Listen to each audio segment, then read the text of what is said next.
Bismillah ar-Rahman ar-Rahim. Friends of the Dar, ladies and gentlemen, good evening. Tonight's speaker, Alison Shan Price, is the founder and director of One World Actors Center in the UK and creative director of Taqa Productions in Kuwait. She spoke here last year, where she gave an enthusiastic biographic talk about one of the ladies who traveled around the Middle East. That lady is Freya Stark. Freya Stark wrote about her travels, familiarizing the British public about people and places that were previously unknown to most of them. As most of us here were unfamiliar with Freya Stark, Alison Shan has introduced most of us to Dame Freya. This evening, she will also be speaking about another British lady who lived in the Middle East. But this time, it was one who was much better known, at least in Kuwait. She was, of course, the subjects of tonight's discussion, Hajjiyah Saud, Dame Violet Dickson, 1896 to 1991. Nevertheless, in Kuwait, she was not known by either her British title or even her Christian name, let alone Hajjiyah. In Kuwait, she was known as Saud, the mother of Saud, referring to her son, Saud, who, like his sister, Zahra, had Arabic names, as well as English. Unlike Freya Stark, Saud came to Kuwait as a wife of a diplomat. Because she originally arrived in Baghdad as a wife, not a diplomat on her own right, she was mocked in front of guests by Gertrude Bell. Ms. Bell had no sympathy for women in general, let alone for one who was simply a wife. At a party welcoming Violet's husband, who later became the political agent in Kuwait, Gertrude made demeaning remarks in front of guests about Mrs. Dickson, insinuating her inferiority to her husband. The young wife later wrote about Bell's remark as, quote unquote, cutting. Other famous British and European ladies who traveled throughout Kuwait came and went, but made little impact. Whether from the large old seaside Kuwait house that the Dickson lived in and preserved, which today is a museum, or from the fact that they stayed on in the very same house for the rest of her life, even after she was widowed, Saud has been remembered in Kuwait. Gertrude Bell has not. Hopefully, you will remember to turn your mobile phone, and let's welcome Alison Shan Price. Salam alaikum.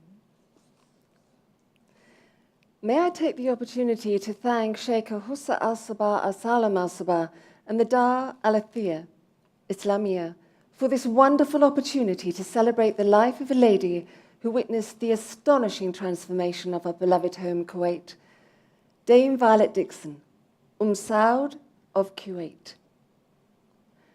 I was introduced to Dame Violet in 1984 by her great friend Jahan Rajab at the Tariq Rajab Museum. Before me sat the 88-year-old wife of Colonel Harold Dickson, a Dame commander of the British Empire, a friend to fishermen and to diplomats, to royalty and to desert dwellers, and on whose table the agreement for oil concessions in Kuwait was signed by Sheikh Ahmed al-Salam al-Sabah and the newly formed Kuwait Oil Company in 1934. She was an embodiment of history. But who was Violet? And why did everybody love her? I found many answers through my conversations with Claudia Al-Rashood, author of Violet Dickson, Dr. Ziad Rajab, a family friend, and her granddaughter, Mrs. Penny Freeth. Thank you so much for your contributions. But I found Violet's own voice in her autobiography, 40 Years in Kuwait. It is an honor to lend my voice to her words tonight. Now, this picture was given to me by Mrs. Penny Freeth, her granddaughter. I was born Violet Penelope Lucas Colcroft in Lincolnshire, England, on September the 3rd, 1896. My father was an estate agent, and we would ride out inspecting the farms. I was taught to shoot at an early age, and the gentler side of my nature led me to collect wildflowers, a hobby I would later continue in desert surroundings. After Violet's father died in 1909, her mother took her daughters to Switzerland. At the start of World War I, Violet returned alone to England and worked in Smith's Bank in Lincoln. In 1919, Violet transferred to Cox & Co. Bank in Marseille, into which walked Captain Harold Dickson of the 29th Lancers, Deccan Horse, Indian Army. He had arrived by train from London to inquire if there was any mail, and he was joining a ship which was to take him back to the Persian Gulf via India. He spent a short time talking to me over the counter and asked me by name. Oh, I was naturally flattered by the attention shown me by this handsome young officer, but I assumed that when he walked out of the bank, that was the last I would see of him. Imagine my surprise when a week later I received a cable from him asking me to marry him. Well, my hesitation was natural, but it was short-lived. I cabled back, yes. Violet arrived in Bombay on the 9th of December, 1920, and a day later, Violet and Harold were married in St. Thomas's Church by special license. After a few idyllic days at the Taj Mahal Hotel, we embarked for Bahrain, where Harold was political agent. On reaching Muscat, we received a cable from Sir Percy Cox to proceed directly to Basra and await further instructions. We picked up as much as we could in Bahrain, including our 2 dogs, but we had to leave our other animals to be shipped on later. It was New Year's Eve when we arrived at the Shatt al-Arab. It was so cold, I had to wear my husband's thick woolen clothes, but Harold was so happy to be back in Arabia. Harold was born in Lebanon and moved to Syria at an early age, where his father was consul. Sheikh Bijval, husband of Lady Jane Digby, provided a wet nurse for the Anisa tribe, and according to Islamic law, Harold was considered a milk brother. Arabic was his language, and the desert his love. But for Violet, it was very different. In Baghdad, I had my first introduction to a thunderbox on the roof in midwinter, and the disappearance of 3 weeks of the man appointed to clean it. Harold's 2 dogs needed walking and chased every cat in the street. And I had one of my worst moments when I tried to wash, dry, and iron Harold's evening shirts, and the charcoal iron stuck to the starch, totally ruining the shirt, until our cook took pity. Oriental Secretary Gertrude Bell was not impressed. Gertrude Bell gave us a dinner party, and everyone spoke Arabic, which I didn't understand. Gertrude Bell suddenly spoke in English, saying, "What a pity. Brilliant young men go and marry such fools of women." I knew it was directed at me. Following, The 1921, Gertrude Bell. Following the 1921 Iraqi rebellion, Harold was appointed to Hilla, a village on the Euphrates south of Baghdad, where Violet witnessed for the first time the humanity and clemency that Harold was known for. Men who Harold had previously worked with were in prison. He managed to arrange an amnesty for all but 13 condemned men. He could do nothing but make them comfortable and request a reprieve. Tension was rising. Violet refused to leave. She assisted Harold in coding the requests for the reprieve and hosting many distraught female family members of the condemned men every night in her courtyard. On the appointed day of execution, at the 12th hour, a reprieve was received from the newly crowned King Faisal of Iraq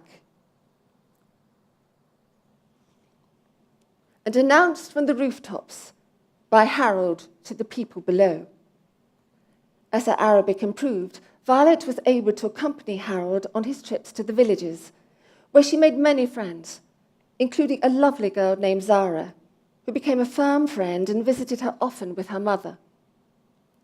The Dickson Zoo was growing. It now contained wild Persian sheep, turkeys, chicken, wild boars, and lay geese, but not all were behaved. Ibn Saud had gifted Harold 2 Arabian oryx, which were transferred by train. I received a frantic message from the station master to fetch them. I'd been told by Harold they were tame, and to just let them run around in the garden while he was away. Everyone at our house seemed most reluctant, but I insisted. When I went to see them, the old male oryx put down his head and with 2 bayonet horns charged at me.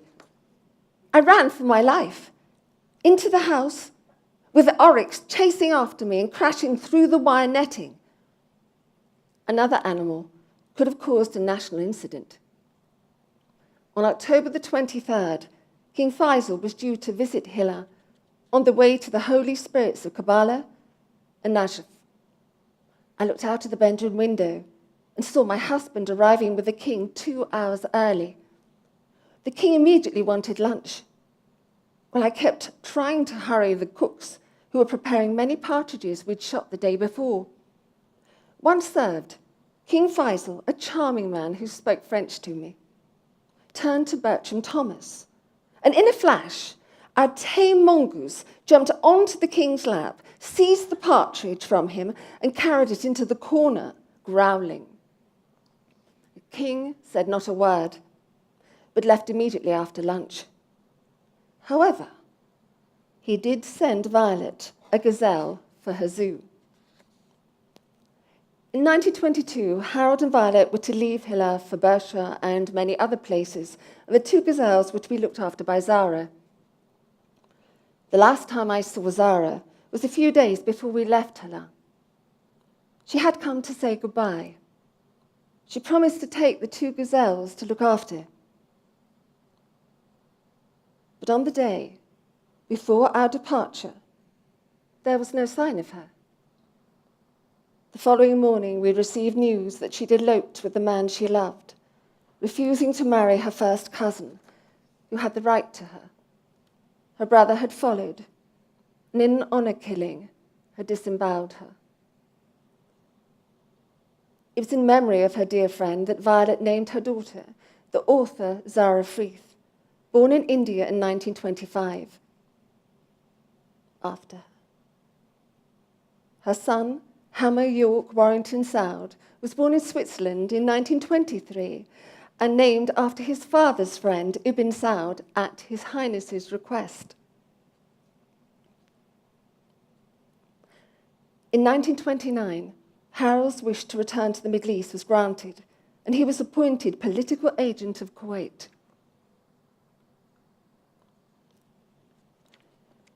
Kuwait has been a home for seafarers and traders for millennia.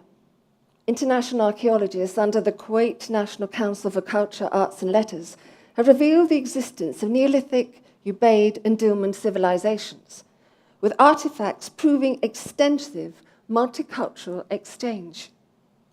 Situated along the marine and caravan trade routes from Asia to Europe, Dr. Sohail Shwaiber writes, its natural harbour, 10 miles wide and 20 miles in depth, contribute much to the rise of Kuwait as a merchant city-state. Called Al-Grain by European seafarers, the first known record of the name Kuwait is, according to Professor Ulrich Harman, written in one of a series of 14 travelogues in post-classical Arabic and Turkish script by Syrian pilgrim Tartada Ali Alwan on his elliptic caravan to Mecca.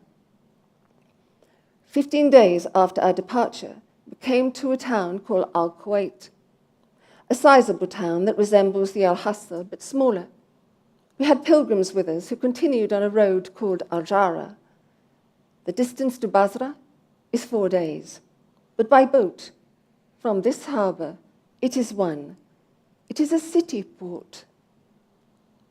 The date this was written was 27th July, 1701. Dr. Penn Slot reports that Tito Kniphausen, head of the Dutch East India Company mission, had dealings with the Sheikh of Al-Grain. In 1756, he wrote, there is a political structure unique in the Gulf governed by several sheikhs. It is an independent state of pearl fishers with rapidly expanding shipping and trade. In 1760, the other sheikhs had departed, leaving Sheikh Sabah bin Jabbar as head of the region. To keep out invaders, in 1770, the first of Kuwait's walls were built. It was 750 meters in length, with 5 darwazas, gates and towers. A fortified second wall, 2,300 meters long, with 8 gates, was built 26 years later.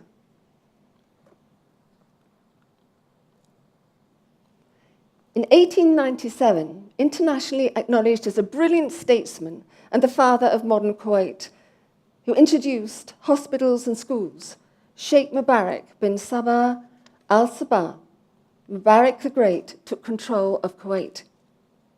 It is agreed by 5 top scholars from Kuwait, Germany, Russia, Netherlands, and Great Britain, who presented a series of papers on the 9th of May, 1995 at Peterhouse College in Cambridge, that due to a suspected invasion by the Ottomans threatening the independence of Kuwait, in 1899, Sheikh Mubarak invited Great Britain to create what is now known as the Treaty of Friendship between the two countries. In 1904, Major Stuart Cox, the first political agent, was invited to take up residency in an old merchant's house on the seafront, with a post office and a telegraph station on site. In 1909, Sheikh Mubarak invited physicians from the Arabian Mission of the Reformed Church of America, who had successfully set up a hospital in Basra, to establish a hospital in Kuwait, where the Americani Cultural Center stands today. My many thanks to the Dar for providing this information.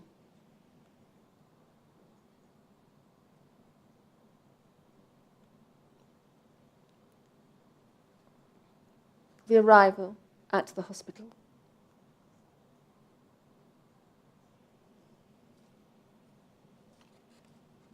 In 1915, Sheikh Mubarak died.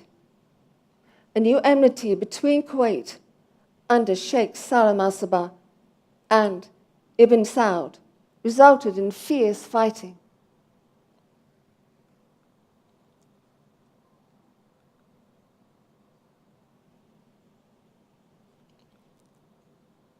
The third wall of Kuwait was built with great speed by the nation in 2 months in 1920, 6,400 meters in length, and with 5 gates leading from different roads to the town.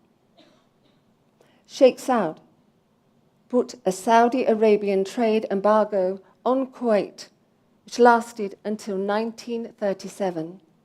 And it was to this town that the Dickson family arrived on May 22nd, 1929. The town was ruled by Sheikh Ahmed al-Salam al-Sabah.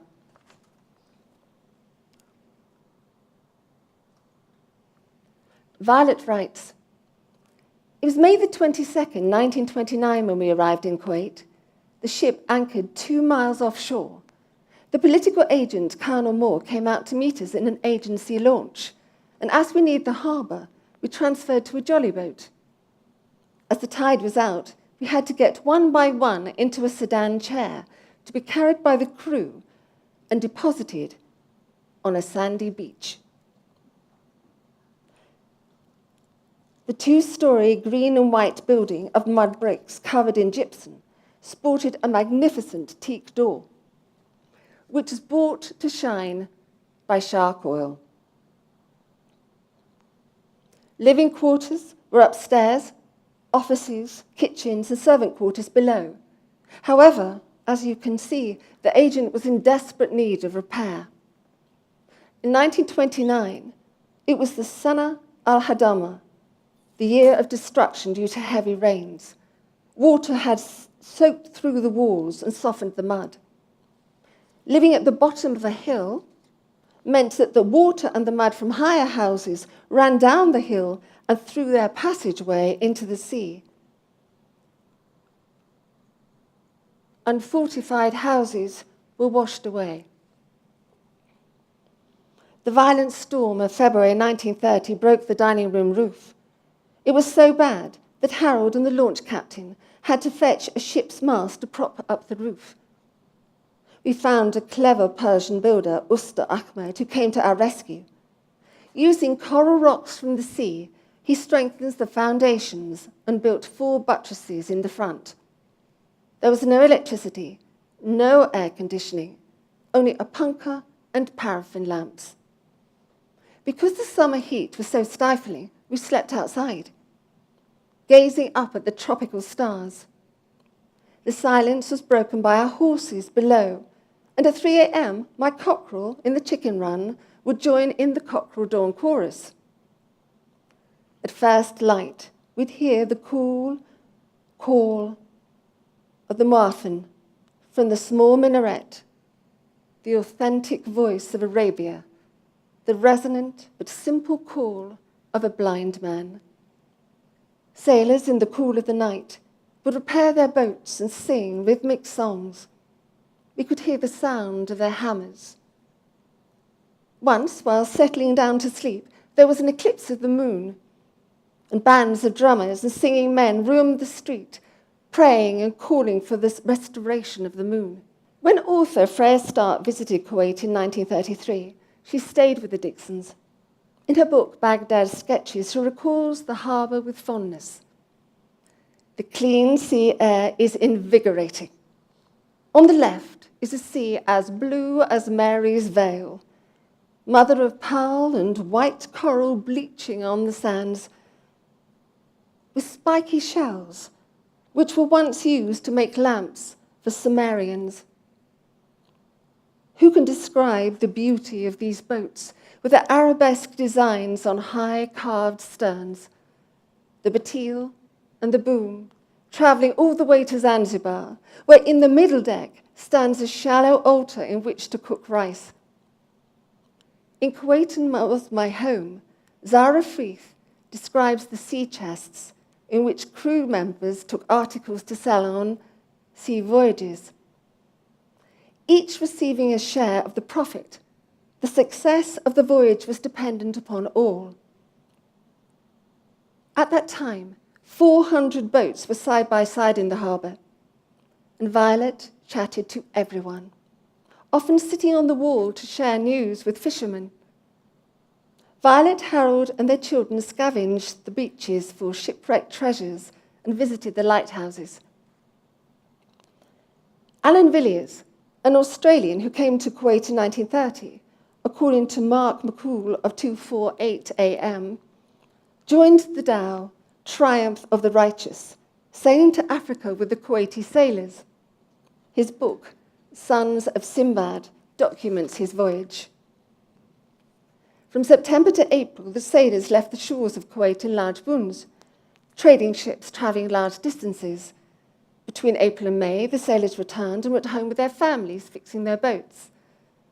June to September, the sailors participated in pearl fishing in smaller boats. The original method of pearl divers was to bloodlet, to release the pressure, block their ears and noses, and to descend 40 times a day on a rope with a stone attached.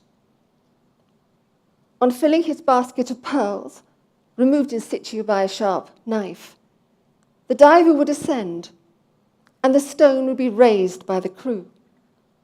Merchants sailed to anchored boats to buy the best pearls, with the remainder being brought to shore to sell in town. A second severe threat to Kuwait's economy, to add to the embargo, occurred in the 1930s when Japan introduced cultural pearls. Fresh water was shipped in from Basra. Mariam Joyce, in her book Kuwait 1945 to 1998, writes that between 1915 and 1925, all water was brought by donkey from the village of Hawali in the desert. In 1925, Sultan ibn Mahmud sailed to Basra to fetch fresh water and store in underground reservoirs in Kuwait, selling to townfolks. Donkeys and women carried the load. To get to town along the salt flats, the Dicksons travelled by car, one of the 4 cars in Kuwait. The gatekeeper at the Al-Shaab coastal gate, Abdullah, told Harold that his wife and he were barren. After she went on a pilgrimage to Mecca, he was driving along a road in the desert with his friend as they came across a bundle of rags. It was an abandoned baby. His friend handed the baby to Abdullah, saying, "Here is your child." Abdullah used to give coffee to the people as they exited the gate as a sign of hospitality.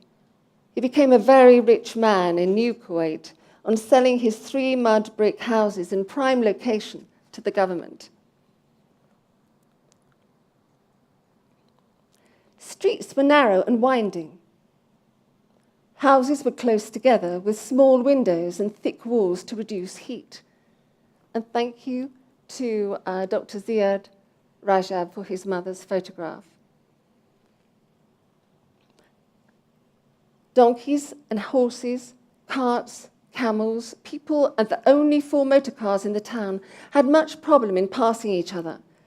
Dame Violet told William Tracy in his 1972 interview that many houses had a goat, which would be taken out each day to graze outside the walls, and when brought back in the evening, would scratch at its own door to be let in. The goats provided fresh milk.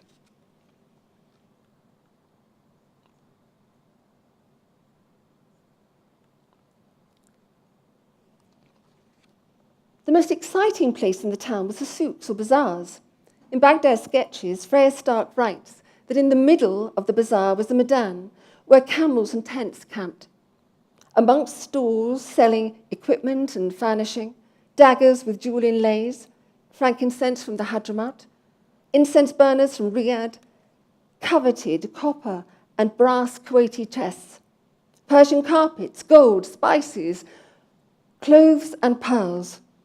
But Violet's favourite pastime was to buy material and clothes for the people in need, who often came to speak to her about their problems.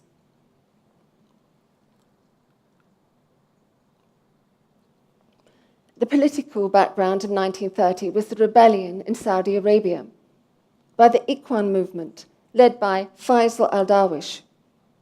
Kuwait supported Ibn Saud, and Harold was told to warn the rebels not to come over Kuwaiti borders.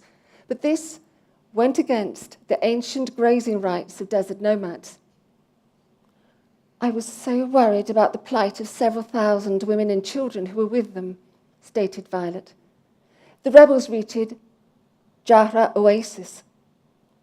The RAF bombed in a circle around the encampment to stop them leaving. Harold went alone to ask Faisal al-Darwish to surrender. And on January the 10th, he surrendered his sword. Harold was visibly moved at the plight of such a brave man.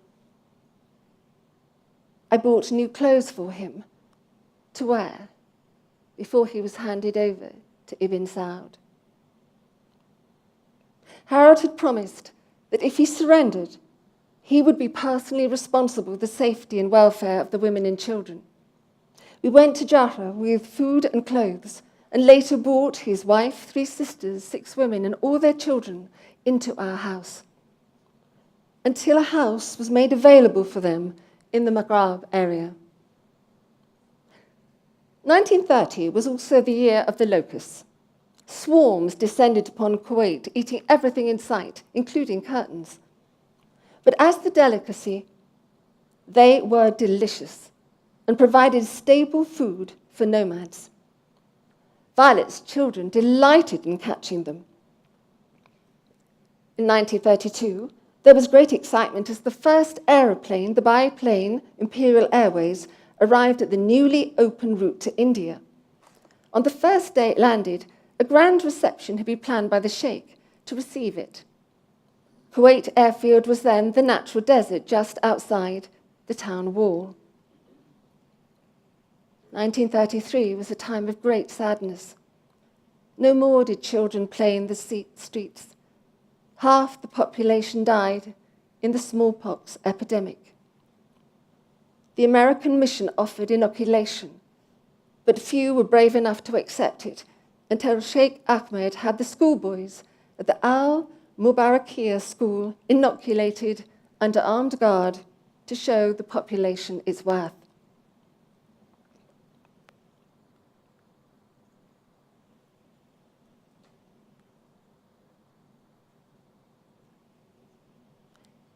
In Arab of the Desert, Harold states that every spring he and Violet join the desert party of Salam al-Muzani.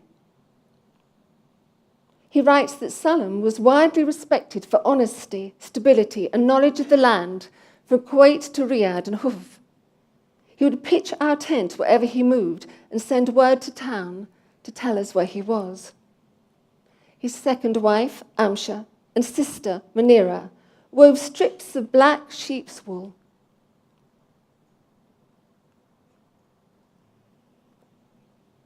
For our tents, when our white canvas Indian tent collapsed in high winds and sandstorm. Finally, we had 3 tents, one for our family, one for our servants, and one for the privy. We had a fierce guard dog to keep the wolves away. Our own riding camels and sheep.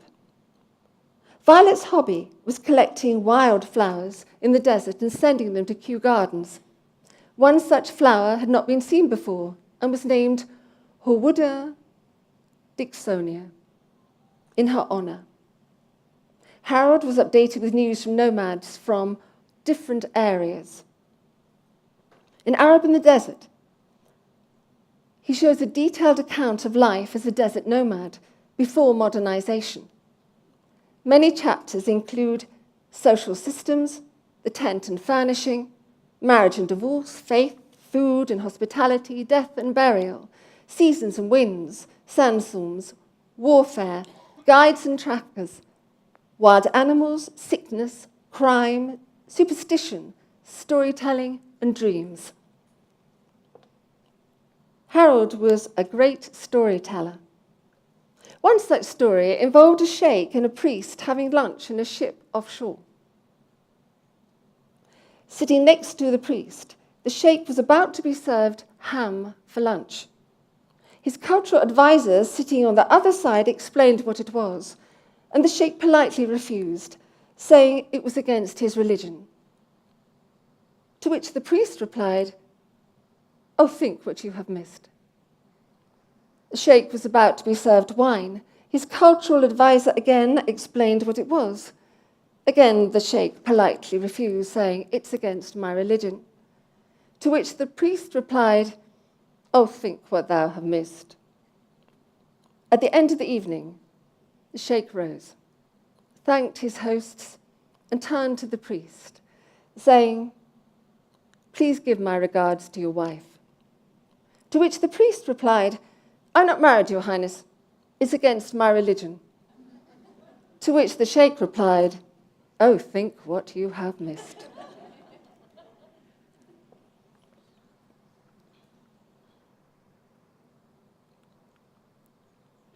But more importantly, the year of 1934 heralded the arrival to the agency of Archibald Chisholm, a tall Englishman with a monocle and impeccable manners, and Frank Holmes, a stout, charismatic New Zealander who carried a green umbrella. Chisholm and Holmes were representatives of the Anglo-Persian Oil Company and the Eastern Gulf Oil Company, respectively, competitors in the race for the oil prospecting concessions from Sheikh Ahmed. In December 1933, tired of the bidding law, both companies decided to join forces and present a joint bid in the name of Kuwait Oil Company. The contract was witnessed by Harold Dickson in the agency.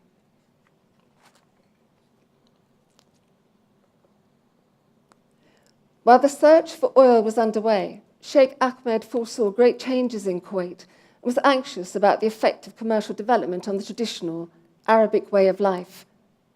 On compulsory retirement from the Foreign Office and evacuation of their new home, which is now the British Embassy, in 1936, and as you can see, water came right up to this area before land was reclaimed. Harold was invited by Sheikh Ahmed to take the role of chief local representative to explain to oil company personnel the Arabic manners and customs and to keep them informed about all new projects and decisions made by the company. Sheikh Ahmed also insisted the Dicksons occupy their old home on the seafront. The first drilling took place in the north of Kuwait, at Bahra, but proved the wrong decision, as it failed to find oil. No one was more disappointed than Sheikh Ahmed. To continue or resume elsewhere was, importantly, a costly question. What occurred at this moment is part of KOC and Kuwait's history and is called the story of the Dream Tree. Written in detail in his book and the National Geographical magazine in 1969, Harold was prone to having vivid dreams and sought explanation from local interpreters, such as Mubarak. In this particular night, he woke Violet to document this dream, and he reported it to Sheikh Ahmed the following day, and indeed all the people at KOC.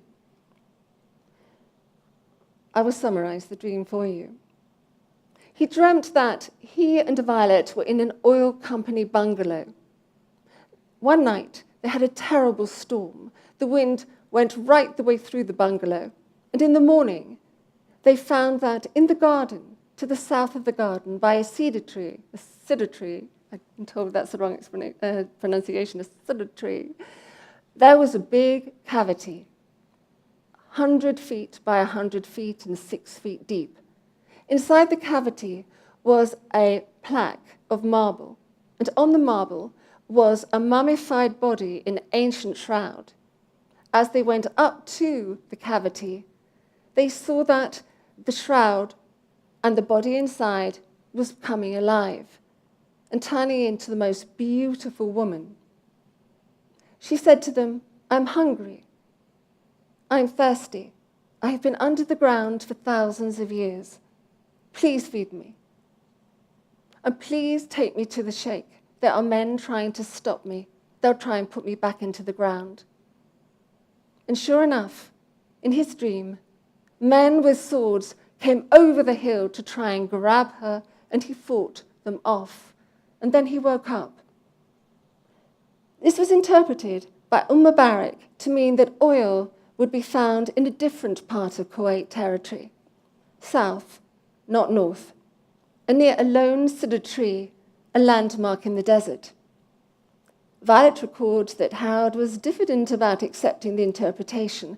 However, when a well in the area of the cedar tree in Bagan was drilled on February the 26th, 1938, it struck oil and turned out to be Kuwait's most productive oil field. Kuwait would not receive its first oil revenue until 1946, as the world was about to go to war. Oil wells were cemented up and wives and families evacuated. But Violet insisted on staying. "Until my wife leaves," stated Harold to nervous local people. "All is well."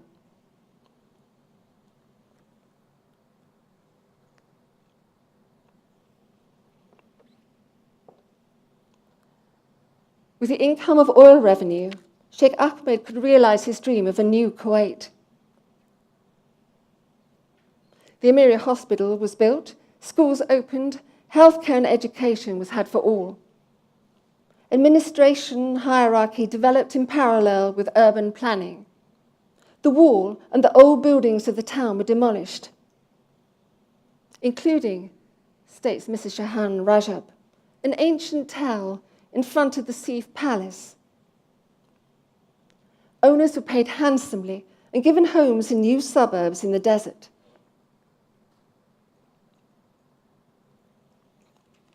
A new seawater desalination plant brought fresh water to households. Foreigners flocked to Kuwait as contractors, teachers, doctors, and manual workers, and a middle-class elite was born.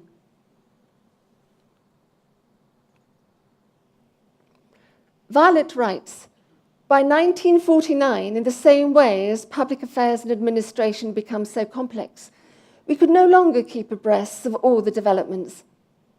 There'd been a time we could say we knew everything and everybody. But those days were gone." Harold so loved the old Kuwait, where he said, "The soul of a man could find peace."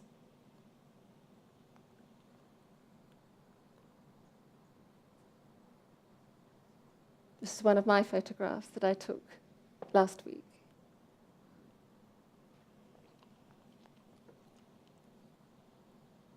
On June the 14th, 1959, Harold Dickson in Ahmadi Hospital, after a battle with thrombosis, indeed found peace and was buried at KOC, and later again in the British Embassy, after oil fires in 1991 threatened his plot.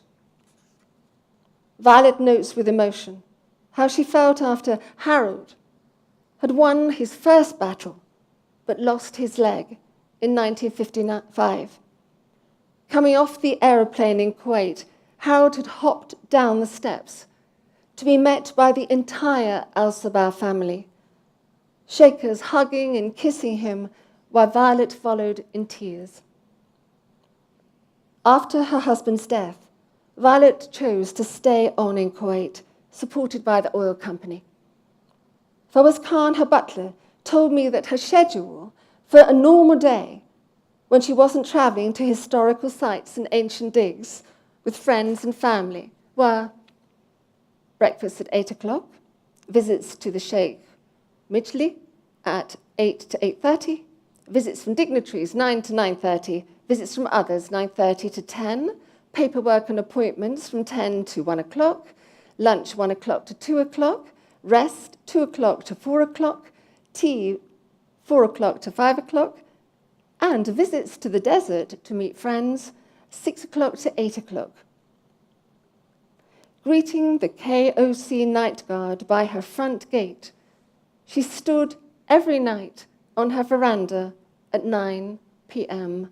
before she went to bed at 9:30. On June the 19th, 1961, a joint announcement in Kuwait and London by Sheikh Abdullah bin Salem and Sir William Bruce, resident in the Gulf, concluded the agreement of January the 23rd, 1899. The political agent was now the British ambassador, and international embassies were opened. 3 days later, Kuwait applied to join the membership of the Arab League.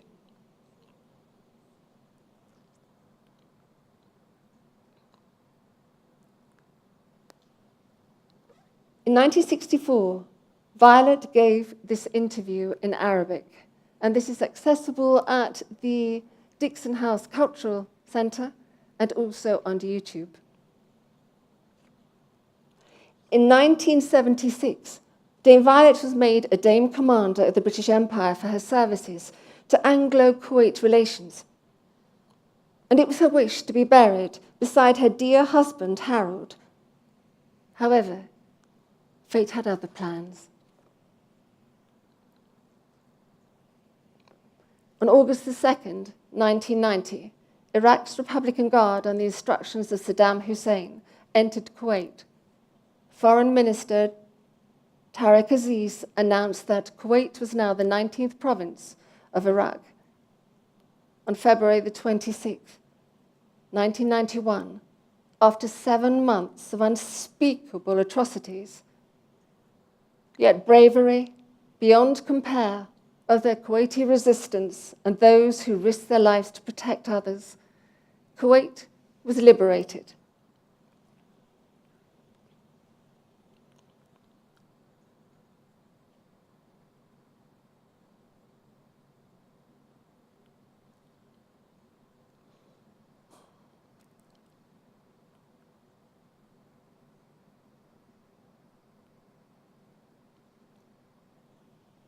But what happened to Violet, now 95 years old, away from her family in the heat of summer?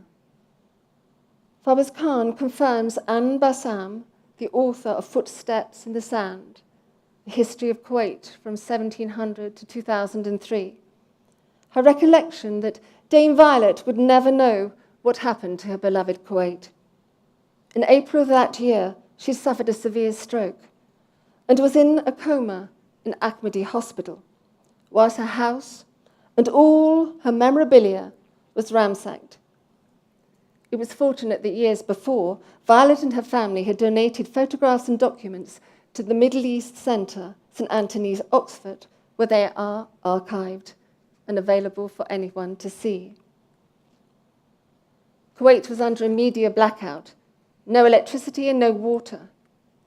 In a mission of mercy, Edward Heath managed to get Violet to Baghdad by Iraq Airways and to England. Violet was carried step by 2 tiny nurses from India.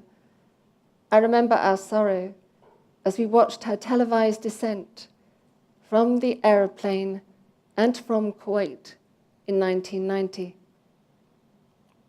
She never recovered and died in England on January the 4th, 1991. The Emir of Kuwait, Sheikh Jabbar al-Ahmed al-Sabah, requested that she was buried next to her husband, as was her wish. But her family wanted her near them. Today, 27 years later, her home is now the Dickson Cultural Centre.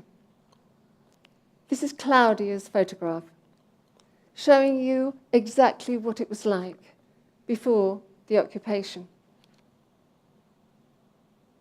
And these are her words.